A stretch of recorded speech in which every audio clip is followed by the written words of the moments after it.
Hello दोस्तों, स्वागत है एक बार फिर आपका आपके ही अपने यूट्यूब चैनल आरपी ट्रिक में।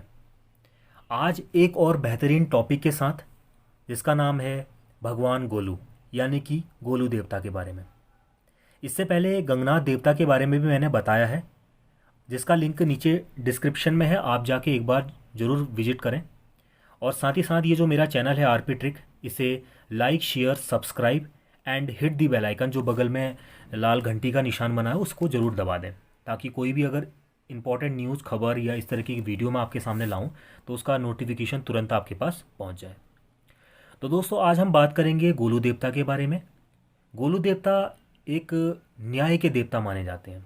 जी हाँ दोस्तों, एक ऐसे देवता माने जाते हैं जो अपने प्रकाश से संसार में फैले हुए अंधकार को मिटा रहे हैं। और इनके दरबार में जो भी कोई न्याय की गुहार लगाने आता है, तो उन्हें यथोचित और जल्दी और उचित न्याय ये देवता दिलवाते हैं, और अपराधियों को उनके अपराध की सज़ा भी ये दिलवाते हैं। अगर गोलू देवता को देखा जाए, इनके दरबार में कोई वकीलों की पैरवी नहीं करना, झूठी गवाही, न्याय शुल्क, किसी चीज़ की ज़रूरत नहीं पड़ती है। गोलू देवता एक ऐसे देवता के रूप में यहाँ जाना जाता है जिन्हें खासतौर पर कुमाऊँ में सर्वोच्च स्थान है। सबसे ज़्यादा पूजे जाने वाले देवता गोलू देवता ही माने जाते हैं। उत्तराखंड में अगर देखें तो अल्मोड़ा का चितई मंदिर बहुत फेमस मंदिर है गोलू देवता का। अभी अगर उत्तराखंड में देखें तो एक तीर्थ स्थल के रूप में गोलू देवता का मंदिर माना जाता है।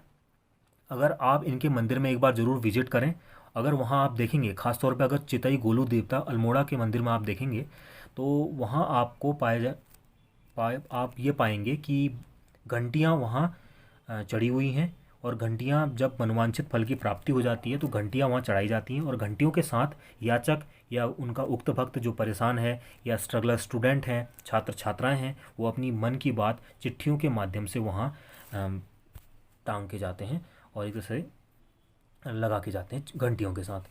तो एक चमत्कारिक देवता भी गुरु देवता माने जाते हैं। इनके इतिहास के बारे में, इनकी बायोग्राफी, ख़ास तौर पर इनका जन्म कहाँ हुआ, सबसे पहले न्याय इन्होंने किन्हें दिया, ये तमाम बातों को इस वीडियो में जानेंगे। तो बने रहिए मेरे इस वीडियो के साथ। तो दोस्तों, अब हम जानेंगे गोलू देवता के इतिहास के बारे में। सबसे पहले है राजा झालराय। उनके एकमात्र उत्तराधिकारी थे हालराय, जो अपनी आखेट की कुशलता के लिए बहुत ज़्यादा प्रसिद्ध थे। और राजा हालराय जो थे, उनकी 7 रानियाँ थीं, और सातों की 7 रानियों से कोई भी संतान उत्पन्न नहीं हुई। इस कारण राजा हालराय बहुत परेशान रहे। एक दिन की बात है, उन्होंने अपने राज्य के ज्योतिषियों को बुलाकर अपने भविष्य के बारे में जानना चाहा और पूछा कि क्या मुझे संतान प्राप्ति हो सकती है। तब ज्योतिषियों ने उत्तर दिया कि हे राजन, आपको संतान प्राप्ति तब होगी जब आप अपना 8वां विवाह करेंगे, तो अवश्य आपको संतान की प्राप्ति होगी। एक दिन की बात है कि राजा शिकार खेलने हुए, एक तरह से आखेट खेलने हुए जंगल पर गए हुए थे, और खेलते खेलते वो प्यास से व्याकुल हो गए। तो समीप ही एक आश्रम मिला, उस आश्रम में वो चले गए, और वहाँ पर उन्होंने देखा कि एक सुंदर कन्या वहाँ पर बैठी हुई है। और उस कन्या के चुंबकीय सौंदर्य को देख के राजा हालराय बहुत प्रभावित थे और आकर्षित भी हुए, और उन्होंने अपने विवाह का प्रस्ताव उस कन्या को रखा। और तत्पश्चात वो कन्या भी विवाह करने के लिए हालराय से मान गई, और दोनों का विवाह विधि विधान के अनुसार हो गया। और विवाह करने के पश्चात राजा हालराय अपनी 8वीं पत्नी, जिसका नाम था कालिका, उसको लेके अपने राजभवन में चले आए, और दोनों प्रसन्नता के साथ रहने लगे। लेकिन जो राजा की 7 रानियां थी, अपनी 8वीं बीबी, यानी कि राजा की जो 8वीं पत्नी थी कालिका, उसको देख के बहुत ही ईर्ष्या, द्वेष और घृणा की भावना रखती थी वो 7 रानियां। और उसे हमेशा एक तरीके से दंडित करने का कोई भी मौका नहीं छोड़ती थी वो 7 रानियाँ। और एक दिन की बात है कि राजा आखेट खेलने जंगल पे गए हुए थे, तभी उन रानियों ने मौका पाया, और मौका ऐसा था कि 8वीं पत्नी यानी कि कालिका को पुत्र रत्न की प्राप्ति हुई। तो उन 7 रानियों ने उस कालिका यानी कि 8वीं पत्नी के आंखों में काली पट्टी बांध दी, और पुत्र को उठा के गोरी जो नदी थी उसमें बहा दिया, और उस पुत्र के स्थान पर उन्होंने सिलबट्टा रख दिया। सिलबट्टा आप जानते हैं, जिससे मसाले इत्यादि पीसा करते हैं, पहले पीसा करते थे, लेकिन आजकल उतना इसका चलन कम हो गया है। तो सिलबट्टा जो पीसने के काम आता है, वो उन्होंने सातों रानियों ने रख दिया। और जब राजा शिकार खेल के यानी आकेट खेल के घर पहुँचे तो घर देखने के उन्होंने देखा कि रानी ने एक सिलबट्टे को जन्म दिया है। तो इस कारण वो बहुत ही उनको गुस्सा आया और अप्रसन्न हो गए और अपनी 8वीं रानी यानी कि कालिका को उन्होंने राजभवन से निकाल दिया, उसे निर्वासित कर दिया।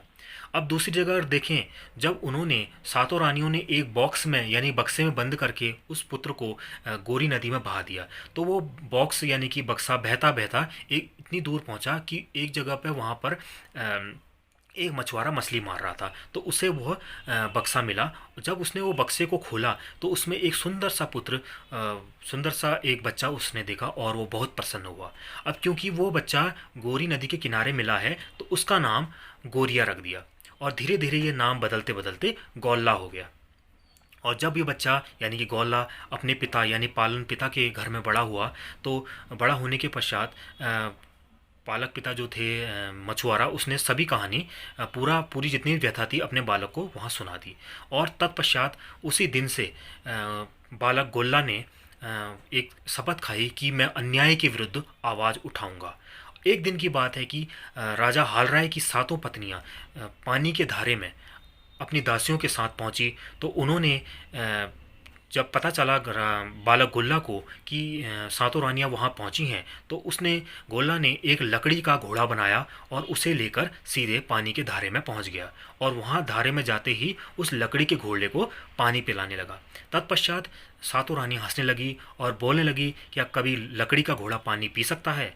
उसके पश्चात सीधे गोल्ला ने उनका उचित उत्तर दिया और उत्तर में उन्होंने बोला कि अगर कोई स्त्री सिलबट्टे को जन्म दे सकती है तो लकड़ी का घोड़ा भी पानी पी सकता है।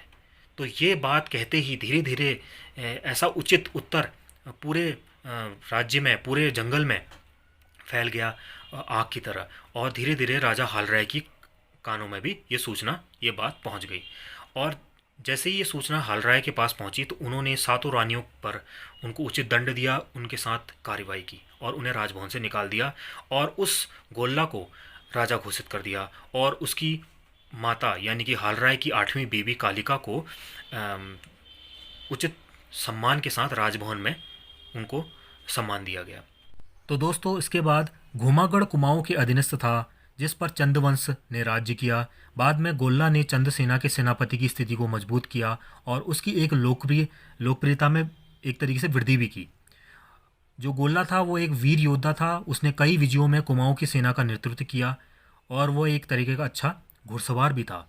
उसका घोड़ा सफ़ेद रंग का था और यह विश्वास भी किया जाता है कि नेपालियों के विरुद्ध वो एक युद्ध में मारा गया और उसने अपना संपूर्ण जीवन लोकहित में जिया और उसने एक देवता समान शक्ति का स्वरूप भी प्राप्त किया और कुमाऊनियों ने यानी कुमाऊं ने उनकी पूजा आरंभ कर दी। तो दोस्तों, ये थी कहानी गोलू देवता के बारे में।